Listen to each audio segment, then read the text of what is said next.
భారతదేశంలో మహిళా శకం మొదలవనుందా? మహిళలు భవిష్యత్తులో రాజ్యం ఏలబోతున్నారా? ఈ విషయం నిజమేనని చెప్తున్నాయి ఈ రిపోర్ట్లు. ఈరోజు ministry of statistics and programme implementation వాళ్ళు ఒక రిపోర్ట్ రిలీజ్ చేశారు. Women and men in India report 2023. భారతదేశంలో మెన్ అండ్ ఉమెన్ వీళ్ళకి సంబంధించి ఒక కంపారిటివ్ రిపోర్ట్, రకరకాల రిపోర్ట్స్ ఈ రిపోర్ట్లో భాగంగా బయటకు వచ్చాయన్నమాట. 2036 నాటికి మన జనాభా 152.2 కోట్లు ఉంటుందంట. 152 crores. అంటే వచ్చే 12 సంవత్సరాల్లో మన జనాభా 152 కోట్లకు చేరింది. ఆల్రెడీ ఇప్పుడు దగ్గర 140 కోట్లు ఉంది. 152 కోట్లకు చేరింది. ప్రస్తుతం మన జనాభాలో అంటే 2011 సెన్సస్ ప్రకారం మన జనాభాలో 48.5% మంది, 48.5% ఉమెన్ ఉన్నారు. కానీ 2036 నాటికి అది 48.8% అవుతుంది. అంటే మహిళల శాతం, జనాభా శాతం పెరుగుతుందన్నమాట పాపులేషన్లో. ఇది గొప్ప విషయమే కదా. అంటే మహిళలు పెరుగుతున్నారు. దాంతోపాటు 15 సంవత్సరాల లోపు వయసున్న వాళ్ళు, ఎవరికైతే అండర్ 15 ఉంటారో వాళ్ళ జనాభా పెరుగుదల సంఖ్య తగ్గిపోతుందంట 2036 నాటికి. ఎవరైతే 60 సంవత్సరాలకి ఎక్కువ ఉంటారో వయసు, వాళ్ళ జనాభా సంఖ్య పెరుగుతూ వస్తుందంట. అంటే అండర్ 15 వాళ్ళ జనాభా సంఖ్య తగ్గుతూ అబోవ్ 60 వాళ్ళ జనాభా సంఖ్య పెరుగుతూ వస్తుందంట. స్లోగా మార్పు వస్తాయి. అదే మీరు 2050 ఆ టైంకి వచ్చేసరికి ఇండియాలో వృద్ధులు పెరిగిపోతారు. ఆ క్రమం మనకి 2036 నుంచే కనిపిస్తూ ఉంటుంది అనమాట. అంటే ఫర్టిలిటీ రేట్స్ తగ్గడం వల్ల, అంటే చాలా మంది పిల్లల్ని తక్కువ కంటం వల్ల ఇప్పుడు వచ్చే 15 సంవత్సరాలు, 13, 14 సంవత్సరాలు, 15 సంవత్సరాల కన్నా వయసు తక్కువ ఉన్నాడు, కానీ పెరుగుదల తక్కువ ఉంటుంది. 60 సంవత్సరాల కన్నా వయసు ఎక్కువ ఉన్నాడు ఎక్కువ మంది కనిపిస్తుంటారంట. అంటే స్లోగా ట్రెండ్ మారుద్ది అనమాట. మనకి భారతదేశంలో నెమ్మదిగా వృద్ధులు ఎక్కువ కనిపిస్తారనమాట. తర్వాత లింగ నిష్పత్తి, సెక్స్ రేషియో విషయానికి వస్తే 2011 సెన్సస్ లో ప్రతి 1000 మంది పురుషులకి 943 మంది స్త్రీలు ఉండేవారు. 943:1000 అనమాట. అదే 2036 వచ్చేసరికి, 2036 వచ్చేసరికి, అంటే వచ్చే 12 సంవత్సరాల్లో అమ్మాయిల సంఖ్య పెరుగుతుంది. అంటే ప్రతి 1000 మంది అబ్బాయిలకి 952 మంది అమ్మాయిలు ఉంటున్నారు. అంటే 952:1000 అనమాట.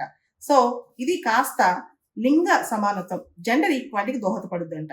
ఈ సిచ్యువేషన్ కనుక, ఈ రిపోర్ట్ మనం గమనిస్తే కనుక, ఈ లింగ సమానత్వం అనేది గవర్నమెంట్ తీసుకున్న రకరకాల అంశాలు, చర్యలు, ఎడ్యుకేషన్లో కావచ్చు, హెల్త్ కేర్లో కావచ్చు, ఎకనామిక్ పార్టిసిపేషన్, డెసిషన్ మేకింగ్, ఇలా అనేక అంశాల్లో చర్యలు ఎలా తీసుకుంది, ఇక ముందు చర్యలు ఎలా తీసుకోవాలి, దీనికి ఆధారంగా నుంచి కూడా ఈ రిపోర్ట్ మనకు పనికొస్తుంది అనమాట.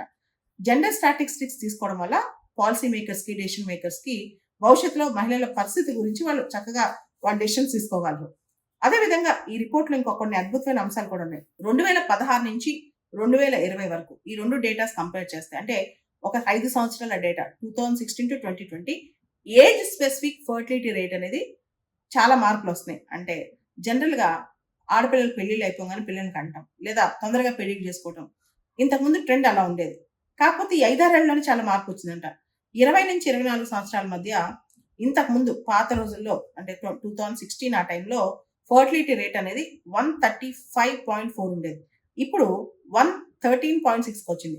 అదేవిధంగా 25 సంవత్సరాల నుంచి 29 సంవత్సరాల మధ్య ఫర్టిలిటీ రేటు ఇంతకుముందు 166 ఉండేది. ఇప్పుడు 139.6 ఉందన్నమాట. అంటే ఆ వయసులో పిల్లల కంట తగ్గించేశారు.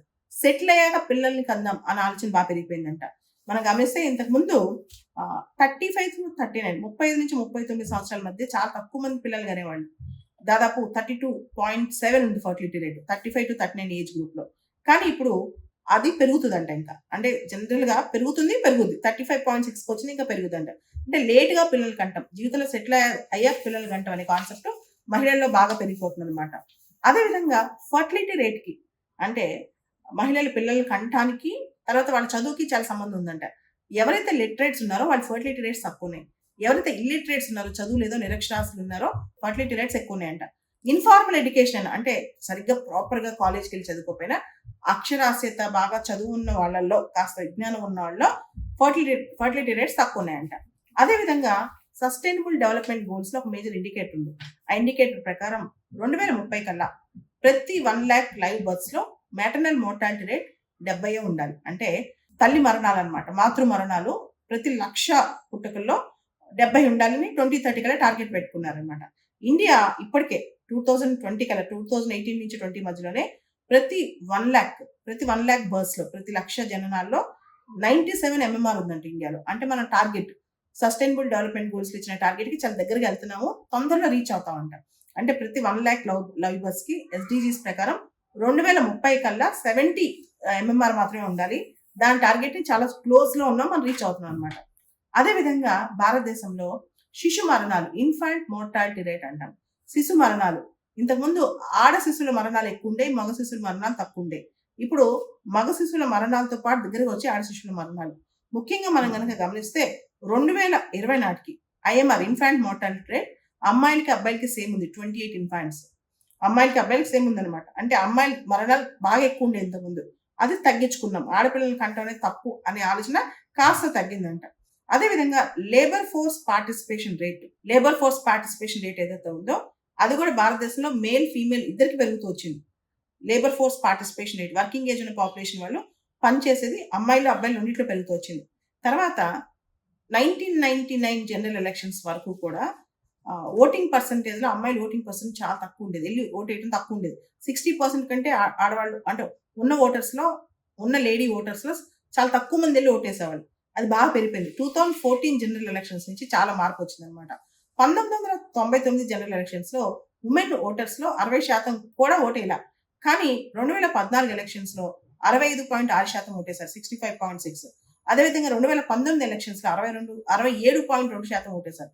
అట్లా ఉమెన్ ఓటర్స్ పోలింగ్ బూత్ కెళ్ళి ఓటేయడం చాలా పెరిగింది. 2024 లో కూడా మనం చూసాం, చాలా రాష్ట్రాల్లో ఉమెన్ ఓటర్స్ బాగా ఓటేశారు. తర్వాత department of promotion of industry and internal trade, department for promotion of industry and internal trade, DPIIT వాళ్ళు ఒక ఇచ్చిన డేటాలో 2016 జనవరి 2016 నుంచి డిసెంబర్ 2023 వరకు ఈ మొత్తం మనం చూస్తే కనుక ఈ పీరియడ్ లో భారతదేశంలో మొత్తం మొదలైన స్టార్ట్అప్స్ 1,17,254, 1,17,254.